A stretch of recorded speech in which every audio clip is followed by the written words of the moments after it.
Diuturnum y Iud sobre la autoridad política y su ejercicio en la sociedad. 1881. Del Sumo Pontífice León XIII. León, por la divina providencia Papa XIII, a nuestros venerables hermanos patriarcas, primados, arzobispos y obispos de todo el mundo católico en paz y comunión con la sede apostólica. Venerables hermanos, salud y bendición apostólica. 1. La prolongada y terrible guerra declarada contra la autoridad divina de la Iglesia ha llegado a donde tenía que llegar, a poner en peligro universal la sociedad humana y, en especial, la autoridad política, en la cual estriba fundamentalmente la salud pública. Hecho que vemos verificado sobre todo en este nuestro tiempo. Las pasiones desordenadas del pueblo rehúsan, hoy más que nunca, todo vínculo de gobierno. Es tan grande por todas partes la licencia, son tan frecuentes las sediciones y las turbulencias, que no solamente se ha negado muchas veces a los gobernantes la obediencia, sino que ni aun siquiera les ha quedado un refugio seguro de salvación. Se ha procurado durante mucho tiempo que los gobernantes caigan en el desprecio y odio de las muchedumbres, y, al aparecer las llamas de la envidia preconcebida, en un pequeño intervalo de tiempo la vida de los príncipes más poderosos ha sido buscada muchas veces hasta la muerte con asechanzas ocultas o con manifiestos atentados. Toda Europa ha quedado horrorizada hace muy poco al conocer el nefando asesinato de un poderoso emperador. 1. Atónitos todavía los ánimos por la magnitud de semejante delito, no reparan, sin embargo, ciertos hombres desvergonzados, en lanzar a cada paso amenazas terroristas contra los demás reyes de Europa. 2. Estos grandes peligros públicos, que están a la vista, nos causan una grave preocupación al ver en peligro casi a todas horas la seguridad de los príncipes, la tranquilidad de los estados y la salvación de los pueblos. Y, sin embargo, la virtud divina de la religión cristiana engendró los egregios fundamentos de la estabilidad y el orden de los estados desde el momento en que penetró en las costumbres e instituciones de las ciudades. No es el más pequeño y último fruto de esta virtud el justo y sabio equilibrio de derechos y deberes entre los príncipes y los pueblos. Porque los preceptos y ejemplos de Cristo Señor nuestro poseen una fuerza admirable para contener en su deber tanto a primeros que obedecen como a los que mandan y para conservar entre unos y otros la unión y concierto de voluntades, que es plenamente conforme con la naturaleza y de la que nace el tranquilo e imperturbado curso de los asuntos públicos. Por esto, habiendo sido puestos por la gracia de Dios al frente de la Iglesia Católica como custodio e intérprete de la doctrina de Cristo, nos juzgamos, venerables hermanos, que es incumbencia de nuestra autoridad recordar públicamente qué es lo que de cada uno exige la verdad católica en esta clase de deberes. De esta exposición brotará también el camino y la manera con que en tan deplorable estado de cosas debe atenderse a la seguridad pública. Y. Doctrina católica sobre el origen de la autoridad. Necesidad de la autoridad. 3. Aunque el hombre, arrastrado por un arrogante espíritu de rebelión, intenta muchas veces sacudir los frenos de la autoridad, sin embargo, nunca ha podido lograr la liberación de toda obediencia. La necesidad obliga a que haya algunos que manden en toda reunión y comunidad de hombres, para que la sociedad, destituida de principio o cabeza rectora, no desaparezca y se vea privada de alcanzar el fin para el que nació y fue constituida. Pero si bien no ha podido lograrse la destrucción total de la autoridad política en los estados, se ha querido, sin embargo, emplear todas las artes y medios posibles para debilitar su fuerza y disminuir su majestad. Esto sucedió principalmente en el siglo XVI, cuando una perniciosa novedad de opiniones sedujo a muchos. A partir de aquel tiempo, la sociedad pretendió no solo que se le diese una libertad más amplia de lo justo, sino que también quiso modelar a su arbitrio el origen y la constitución de la sociedad civil de los hombres. Pero hay más todavía. Muchos de nuestros contemporáneos, siguiendo las huellas de aquellos que en el siglo pasado se dieron a sí mismos el nombre de filósofos, 2, afirman que todo poder viene del pueblo.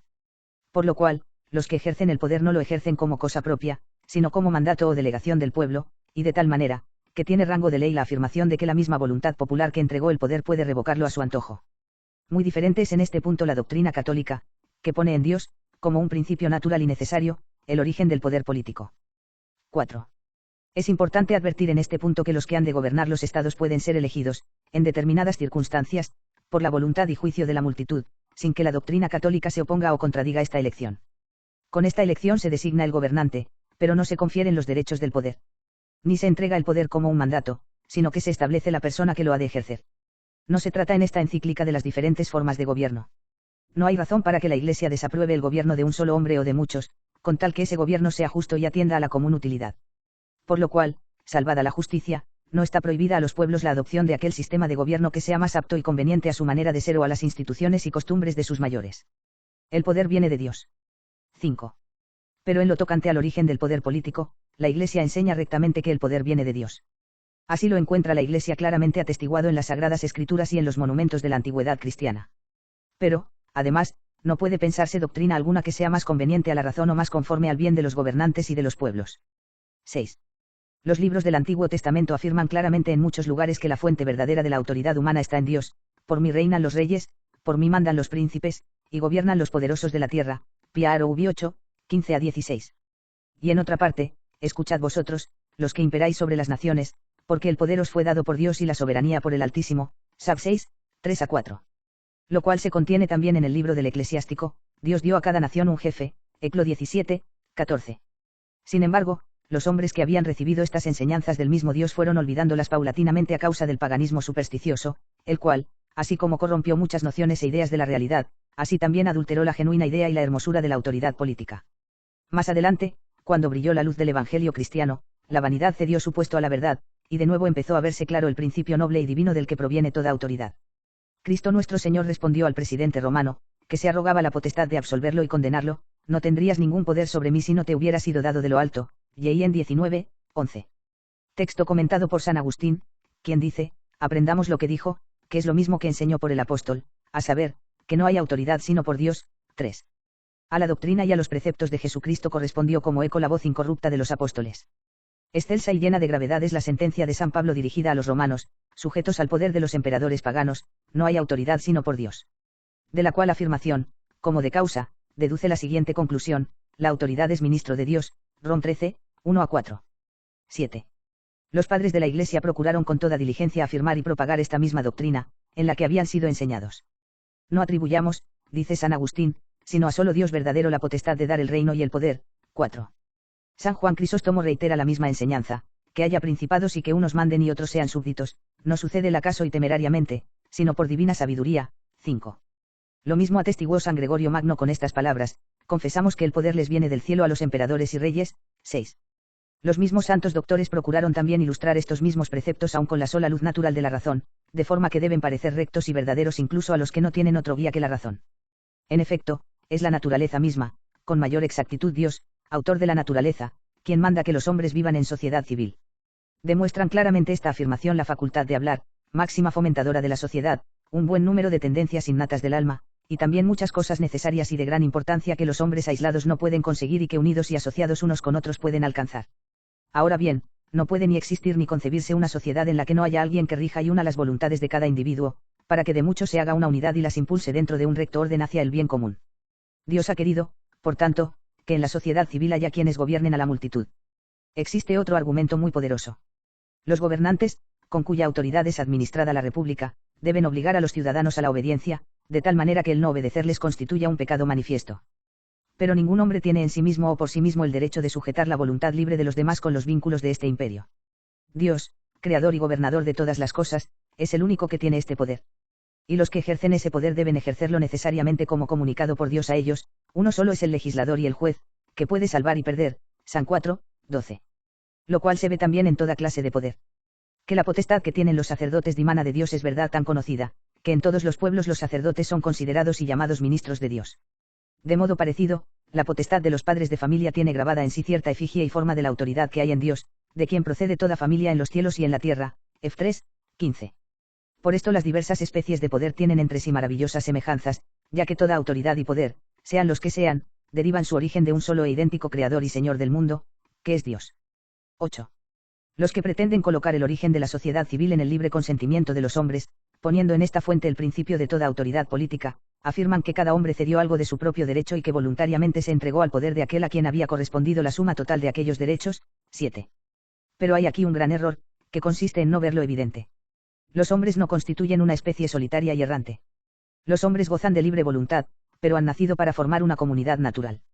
Además, el pacto que predican es claramente una ficción inventada y no sirve para dar a la autoridad política la fuerza, la dignidad y la firmeza que requieren la defensa de la República y la utilidad común de los ciudadanos. La autoridad solo tendrá esta majestad y fundamento universal si se reconoce que proviene de Dios como de fuente augusta y santísima. 2. Utilidad de la doctrina católica acerca de la autoridad.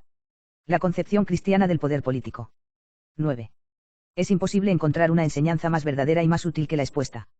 Porque si el poder político de los gobernantes es una participación del poder divino, el poder político alcanza por esta misma razón una dignidad mayor que la meramente humana. No precisamente la impía y absurda dignidad pretendida por los emperadores paganos, que exigían algunas veces honores divinos, sino la dignidad verdadera y sólida, la que es recibida por un especial don de Dios. Pero además los gobernados deberán obedecer a los gobernantes como a Dios mismo, no por el temor del castigo, sino por el respeto a la majestad, no con un sentimiento de servidumbre, sino como deber de conciencia. Por lo cual, la autoridad se mantendrá en su verdadero lugar con mucha mayor firmeza. Pues, experimentando los ciudadanos la fuerza de este deber, huirán necesariamente de la maldad y la contumacia, ya que deben estar persuadidos de que los que resisten al poder político resisten a la divina voluntad, y que los que rehúsan honrar a los gobernantes rehúsan honrar al mismo Dios. 10. De acuerdo con esta doctrina, instruyó el apóstol San Pablo particularmente a los romanos. Escribió a estos acerca de la reverencia que se debe a los supremos gobernantes, con tan gran autoridad y peso, que no parece pueda darse una orden con mayor severidad, todos habéis de estar sometidos a las autoridades superiores. Que no hay autoridad sino por Dios, y las que hay, por Dios han sido ordenadas, de suerte que quien resiste a la autoridad resiste a la disposición de Dios, y los que la resisten atraen sobre sí la condenación. Es preciso someterse no solo por temor del castigo, sino por conciencia, Rom 13, 1-5. Y en esta misma línea se mueve la noble sentencia de San Pedro, príncipe de los apóstoles: por amor del Señor estad sujetos a toda autoridad humana, constituida entre vosotros, ya al emperador, como soberano, ya a los gobernadores, como delegados suyos, para castigo de los malhechores y elogio de los buenos. Tal es la voluntad de Dios. 1 P 2, 13-15. 11. Una sola causa tienen los hombres para no obedecer, cuando se les exige algo que repugna abiertamente al derecho natural o al derecho divino. Todas las cosas en las que la ley natural o la voluntad de Dios resultan violadas no pueden ser mandadas ni ejecutadas. Sí, pues, sucede que el hombre se ve obligado a hacer una de dos cosas: o despreciar los mandatos de Dios, o despreciar la orden de los príncipes. Hay que obedecer a Jesucristo, que manda dar al César lo que es del César y a Dios lo que es de Dios. Mt 22, 21. A ejemplo de los apóstoles, hay que responder animosamente: es necesario obedecer a Dios antes que a los hombres. Hechos 5, 29. Sin embargo, los que así obran no pueden ser acusados de quebrantar la obediencia debida, porque si la voluntad de los gobernantes contradice a la voluntad y las leyes de Dios, los gobernantes rebasan el campo de su poder y pervierten la justicia. Ni en este caso puede valer su autoridad, porque esta autoridad, sin la justicia, es nula. 12. Pero para que la justicia sea mantenida en el ejercicio del poder, interesa sobremanera que quienes gobiernan los estados entiendan que el poder político no ha sido dado para el provecho de un particular y que el gobierno de la República no puede ser ejercido para utilidad de aquellos a quienes ha sido encomendado, sino para bien de los súbditos que les han sido confiados. Tomen los príncipes ejemplo de Dios óptimo máximo, de quien les ha venido la autoridad. Propónganse la imagen de Dios en la administración de la República, gobiernen al pueblo con equidad y fidelidad y mezclen la caridad paterna con la severidad necesaria.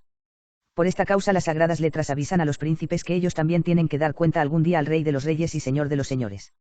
Si abandonan su deber, no podrán evitar en modo alguno la severidad de Dios. Porque, siendo ministros de su reino, no juzgasteis rectamente. Terrible y repentina vendrá sobre vosotros, porque de los que mandan se ha de hacer severo juicio. El Señor de todos no teme de nadie ni respetará la grandeza de ninguno, porque Él ha hecho al pequeño y al grande e igualmente cuida de todos, pero a los poderosos amenaza poderosa inquisición. Sal 6, 4-8. 13. Con estos preceptos que aseguran la República se quita toda ocasión y aun todo deseo de sediciones. Y quedan consolidados en lo sucesivo, al honor y la seguridad de los príncipes, la tranquilidad y la seguridad de los estados. Queda también salvada la dignidad de los ciudadanos, a los cuales se les concede conservar, en su misma obediencia, el decoro adecuado a la excelencia del hombre. Saben muy bien que a los ojos de Dios no hay siervo ni libre, que hay un solo Señor de todos, rico para todos los que lo invocan. Rom 10, 12, y que ellos están sujetos y obedecen a los príncipes, porque estos son en cierto modo una imagen de Dios, a quien servir es reinar. 8. Su realización histórica. 14. La Iglesia ha procurado siempre que esta concepción cristiana del poder político no solo se imprima en los ánimos, sino que también quede expresada en la vida pública y en las costumbres de los pueblos. Mientras en el trono del Estado se sentaron los emperadores paganos, que por la superstición se veían incapacitados para alcanzar esta concepción del poder que hemos bosquejado, la Iglesia procuró inculcarla en las mentes de los pueblos, los cuales, tan pronto como aceptaban las instituciones cristianas, debían ajustar su vida a las mismas. Y así los pastores de las almas, renovando los ejemplos del apóstol San Pablo, se consagraban, con sumo cuidado y diligencia, a predicar a los pueblos que vivan sumisos a los príncipes y a las autoridades y que los obedezcan. Tito 3, 1. Asimismo, que orasen a Dios por todos los hombres, pero especialmente por los emperadores y por todos los constituidos en dignidad, porque esto es bueno y grato ante Dios nuestro Salvador. 1 Tim 2, 1-3. De todo lo cual los antiguos cristianos nos dejaron brillantes enseñanzas, pues siendo atormentados injusta y cruelmente por los emperadores paganos, jamás dejaron de conducirse con obediencia y con sumisión, en tales términos que parecía claramente que iban como a porfía los emperadores en la crueldad y los cristianos en la obediencia. Era tan grande esta modestia cristiana y tan cierta la voluntad de obedecer, que no pudieron ser oscurecidas por las maliciosas calumnias de los enemigos. Por lo cual, aquellos que habían de defender públicamente el cristianismo en presencia de los emperadores, demostraban principalmente con este argumento que era injusto castigar a los cristianos según las leyes, pues vivían de acuerdo con estas a los ojos de todos, para dar ejemplo de observancia. Así hablaba Atenágoras con toda confianza a Marco Aurelio y a su hijo Lucio Aurelio Cómodo: permitís que nosotros, que ningún mal hacemos, antes bien nos conducimos con toda piedad y justicia, no solo respecto a Dios, sino también respecto al imperio, seamos perseguidos, despojados, desterrados. 9. Del mismo modo alababa públicamente Tertuliano a los cristianos, porque eran, entre todos, los mejores y más seguros amigos del imperio. El cristiano no es enemigo de nadie, ni del emperador, a quien, sabiendo que está constituido por Dios, debe amar, respetar, honrar y querer que se salve con todo el imperio romano. 10. Y no dudaba en afirmar que en los confines del imperio tanto más disminuía el número de sus enemigos cuanto más crecía el de los cristianos. Ahora tenéis pocos enemigos, porque los cristianos son mayoría, pues en casi todas las ciudades son cristianos casi todos los ciudadanos. 11. También tenemos un insigne testimonio de esta misma realidad en la epístola a Diogneto, la cual confirma que en aquel tiempo los cristianos se habían acostumbrado no solo a servir y obedecer las leyes, sino que satisfacían a todos sus deberes con mayor perfección que la que les exigían las leyes. Los cristianos obedecen las leyes promulgadas y con su género de vida pasan más allá todavía de lo que las leyes mandan. 12. 15. Sin embargo, la cuestión cambiaba radicalmente cuando los edictos imperiales y las amenazas de los pretores les mandaban separarse de la fe cristiana o faltar de cualquier manera a los deberes que ésta les imponía. No vacilaron entonces en desobedecer a los hombres para obedecer y agradar a Dios. Sin embargo, incluso en estas circunstancias no hubo quien tratase de promover sediciones ni de menoscabar la majestad del emperador, ni jamás pretendieron otra cosa que confesarse cristianos, serlo realmente y conservar incólume su fe. No pretendían oponer en modo alguno resistencia, sino que marchaban contentos y gozosos, como nunca, al cruento potro, donde la magnitud de los tormentos se veía vencida por la grandeza de alma de los cristianos. Por esta razón se llegó también a honrar en aquel tiempo en el ejército la eficacia de los principios cristianos. Era cualidad sobresaliente del soldado cristiano hermanar con el valor a toda prueba el perfecto cumplimiento de la disciplina militar y mantener unida a su valentía la inalterable fidelidad al emperador. Solo cuando se exigían de ellos actos contrarios a la fe o la razón, como la violación de los derechos divinos o la muerte cruenta de indefensos discípulos de Cristo, solo entonces rehusaban la obediencia al emperador, prefiriendo abandonar las armas y dejarse matar por la religión antes que rebelarse contra la autoridad pública con motines y sublevaciones. 16. Cuando los estados pasaron a manos de príncipes cristianos, la Iglesia puso más empeño en declarar y enseñar todo lo que hay de sagrado en la autoridad de los gobernantes. Con estas enseñanzas se logró que los pueblos, cuando pensaban en la autoridad, se acostumbrasen a ver en los gobernantes una imagen de la majestad divina, que les impulsaba a un mayor respeto y amor hacia aquellos. Por lo mismo, sabiamente dispuso la Iglesia que los reyes fuesen consagrados con los ritos sagrados, como estaba mandado por el mismo Dios en el Antiguo Testamento. 3 Reyes 9, 16, 10, 1, 16, 13. Cuando la sociedad civil, surgida de entre las ruinas del Imperio Romano, se abrió de nuevo a la esperanza de la grandeza cristiana, los romanos pontífices consagraron de un modo singular el poder civil con el Imperium Sacrum. La autoridad civil adquirió de esta manera una dignidad desconocida. Y no hay duda que esta institución habría sido grandemente útil, tanto para la sociedad religiosa como para la sociedad civil, si los príncipes y los pueblos hubiesen buscado lo que la Iglesia buscaba. Mientras reinó una concorde amistad entre ambas potestades, se conservaron la tranquilidad y la prosperidad públicas. Si alguna vez los pueblos incurrían en el pecado de rebelión, al punto acudía la Iglesia, conciliadora nata de la tranquilidad, exhortando a todos al cumplimiento de sus deberes y refrenando los ímpetus de la concupiscencia, en parte con la persuasión y en parte con su autoridad. De modo semejante, si los reyes pecaban en el ejercicio del poder, se presentaba la Iglesia ante ellos y, recordándoles los derechos de los pueblos, sus necesidades y rectas aspiraciones, les aconsejaba justicia, clemencia y benignidad. Por esta razón se ha recurrido muchas veces a la influencia de la Iglesia para conjurar los peligros de las revoluciones y de las guerras civiles. Las nuevas teorías. 17. Por el contrario, las teorías sobre la autoridad política, inventadas por ciertos autores modernos, han acarreado ya a la humanidad serios disgustos, y es muy de temer que, andando el tiempo, nos traerán mayores males. Negar que Dios es la fuente y el origen de la autoridad política es arrancar a esta toda su dignidad y todo su vigor. En cuanto a la tesis de que el poder político depende del arbitrio de la muchedumbre, en primer lugar, se equivocan al opinar así. Y, en segundo lugar, dejan asentada la soberanía sobre un cimiento demasiado endeble e inconsistente.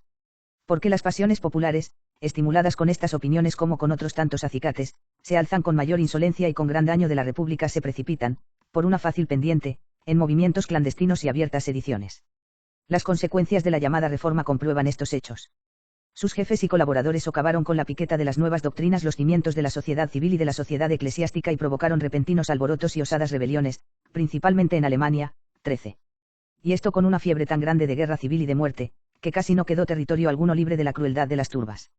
De aquella herejía nacieron en el siglo pasado una filosofía falsa, el llamado derecho nuevo, la soberanía popular y una descontrolada licencia, que muchos consideran como la única libertad.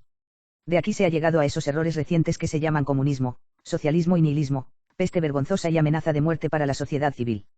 Y, sin embargo, son muchos los que se esfuerzan por extender el imperio de males tan grandes y, con el pretexto de favorecer al pueblo, han provocado no pequeños incendios y ruinas. Los sucesos que aquí recordamos ni son desconocidos ni están muy lejanos. 3. Necesidad de la doctrina católica. 18. Y lo peor de todo es que los príncipes, en medio de tantos peligros, carecen de remedios eficaces para restablecer la disciplina pública y pacificar los ánimos. Se arman con la autoridad de las leyes y piensan que podrán reprimir a los revoltosos con penas severas. Proceden con rectitud. Pero conviene advertir seriamente que la eficacia del castigo no es tan grande que pueda conservar ella sola el orden en los estados. El miedo, como enseña Santo Tomás, es un fundamento débil, porque los que se someten por miedo, cuando ven la ocasión de escapar impunes, se levantan contra los gobernantes con tanta mayor furia cuanto mayor ha sido la sujeción forzada, impuesta únicamente por el miedo. Y, además, el miedo exagerado arrastra a muchos a la desesperación, y la desesperación se lanza audazmente a las más atroces resoluciones. 14. La experiencia ha demostrado suficientemente la gran verdad de estas afirmaciones. Es necesario, por tanto, buscar una causa más alta y más eficaz para la obediencia. Hay que establecer que la severidad de las leyes resultará infructuosa mientras los hombres no actúen movidos por el estímulo del deber y por la saludable influencia del temor de Dios. Esto puede conseguirlo como nadie la religión. La religión se insinúa por su propia fuerza en las almas, doblega la misma voluntad del hombre para que se una a sus gobernantes no solo por estricta obediencia, sino también por la benevolencia de la caridad, la cual es en toda sociedad humana la garantía más firme de la seguridad. 19. Por lo cual hay que reconocer que los romanos pontífices hicieron un gran servicio al bien común cuando procuraron quebrantar la inquieta e hinchada soberbia de los innovadores advirtiendo el peligro que estos constituían para la sociedad civil. Es digna de mención a este respecto la afirmación dirigida por Clemente VII a Fernando, rey de Bohemia y Hungría, en la causa de la fe va incluida también la dignidad y utilidad, tanto tuya como de los demás soberanos, pues no es posible atacar a la fe sin grave ruina de vuestros propios intereses, lo cual se ha comprobado recientemente en algunos de esos territorios. En esta misma línea ha brillado la providente firmeza de nuestros predecesores, especialmente de Clemente XII, Benedicto XIV y León XII, quienes, al ver cundir extraordinariamente la epidemia de estas depravadas teorías y al comprobar la audacia creciente de las sectas, hicieron uso de su autoridad para cortarles el paso y evitar su entrada. Nos mismos hemos denunciado muchas veces la gravedad de los peligros que nos amenazan. Y hemos indicado al mismo tiempo el mejor remedio para conjurarlos. Hemos ofrecido a los príncipes y a todos los gobernantes el apoyo de la Iglesia. Hemos exhortado a los pueblos a que se aprovechen de los bienes espirituales que la Iglesia les proporciona. De nuevo hacemos ahora a los reyes el ofrecimiento de este apoyo, el más firme de todos, y con vehemencia les amonestamos en el Señor para que defiendan a la religión, y en interés del mismo Estado concedan a la Iglesia aquella libertad de la cual no puede ser privada sin injusticia y perdición de todos. La Iglesia de Cristo no puede ser sospechosa a los príncipes ni mal vista por los pueblos. La Iglesia amonesta a los príncipes para que ejerzan la justicia y no se aparten lo más mínimo de sus deberes. Pero al mismo tiempo y de muchas maneras robustece y fomenta su autoridad. Reconoce y declara que los asuntos propios de la esfera civil se hallan bajo el poder y jurisdicción de los gobernantes.